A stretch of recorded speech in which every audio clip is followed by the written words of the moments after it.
Hello, hello. We are back. Thank you so much for joining me again as we continue this month talking about mental health.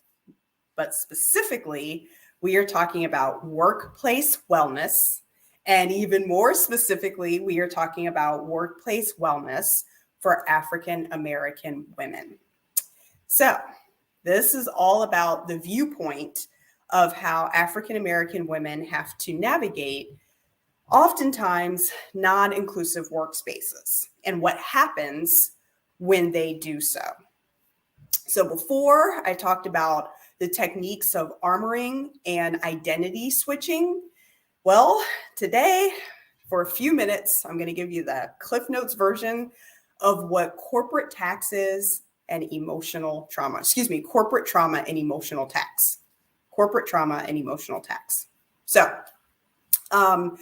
there's all kinds of textbook definitions, right? You can Google it and look it up. There's been plenty of research done about it. I wrote about it in my book, but I just want to keep it real, tell you what it really looks like in real life from someone who's been there.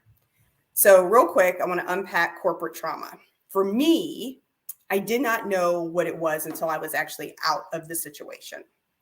So what was happening is I was, as you would say, drinking the proverbial Kool-Aid of corporate America in terms of believing some of the things that they were telling me. For instance, I truly believed in meritocracy. I believed that it was an even playing field for everybody. And as long as you worked hard, you would be rewarded, right? Your hard work would pay off in terms of a promotion or a bonus or a stretch opportunity, or someone would quite literally come out of the blue and tap you on the shoulder and say, hey, we have an opportunity for you. I really did believe that for a long time. and it drove me to just keep working harder, right? To just keep getting more certificates, keep getting more degrees, keep taking on those bigger and bigger projects, more and more complex work, extra work, community service for the organization, just to show and to prove my value and my worth. And then you kind of look up and you're like, well, wait a second, hold on a minute. She got promoted. He got that raise. He was sleeping in the meeting last week. Yeah, y'all. I actually witnessed somebody who fell asleep in meetings get promoted while I was over there working my tail off.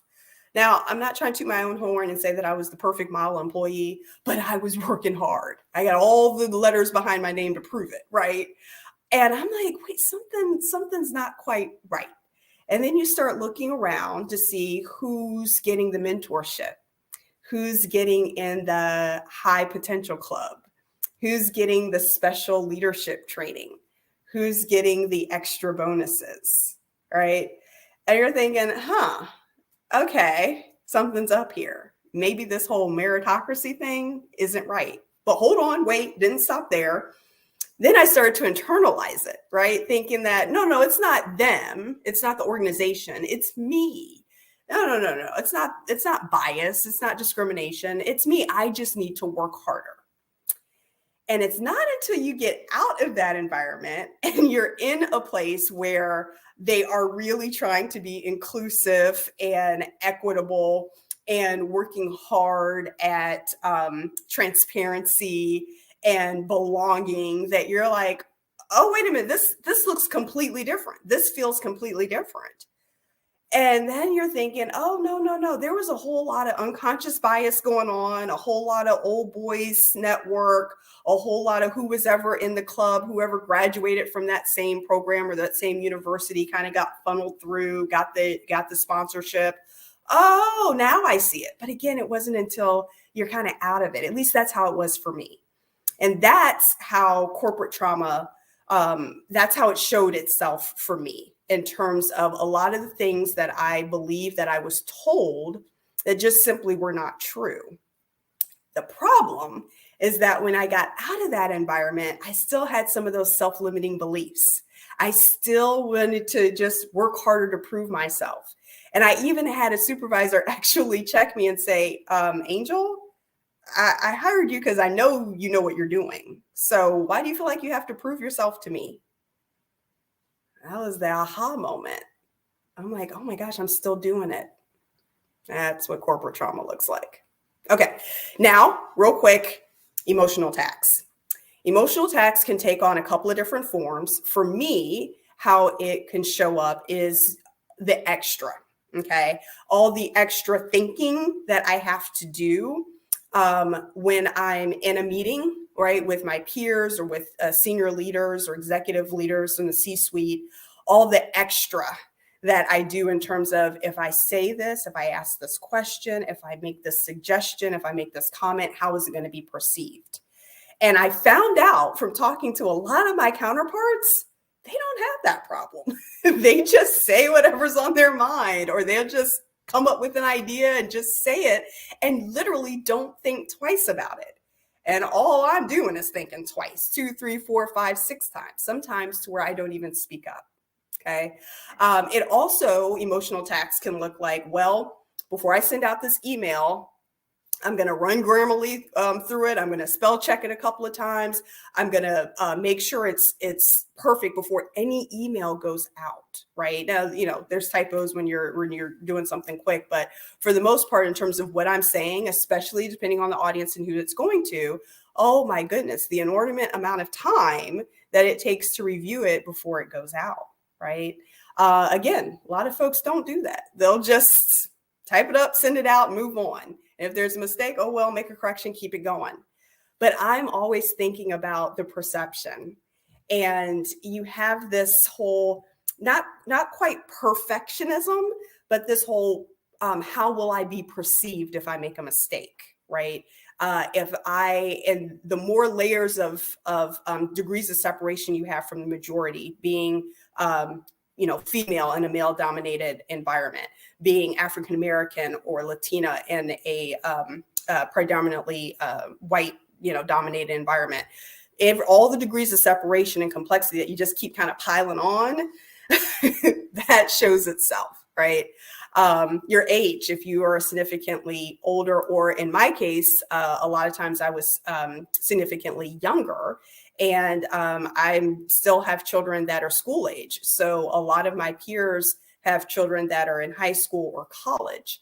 And so just our experiences and where we're at in life is different. And I'm cognizant of that. So I'm always thinking about that, right? That's that extra tax. Another way extra tax has shown up for me is feeling the need. I won't say burden, because it didn't feel like a burden to me, but definitely the need to show up and represent. I'm going to represent. I'm the only African-American female at this conference, in the room, at the table, has a seat, has a voice on the interview panel, whatever space I'm in. If I'm the only one, then there's this sense of, I'm going to show up and I'm going to make my race, my gender proud, right? And I'm going to do my best. And there's this extra pressure to do your best and be on, air quotes, on all the time, all the time. Now, it's not bad per se, but it does take its effects, right? It does have its consequences. When you are trying to represent an entire group, that's stressful. When you are taking on the extra, in terms of extra assignments, like maybe you're leading or supporting your ERG, your employee resource group, that could be a whole nother side full-time job in addition to your regular job. That's extra, right? All of this is extra. And all that extra starts to add up. And that's what they call emotional tax. It's a tax that we in the underrepresented population levy and pay when the dominant culture does not have to. So that's the 10-minute version of corporate trauma and emotional tax and how it can show up for one individual. I'm interested to hear about how it shows up for you and in your world. And again, Not every person from a minority or underrepresented population feels this way, thinks this way, or acts this way.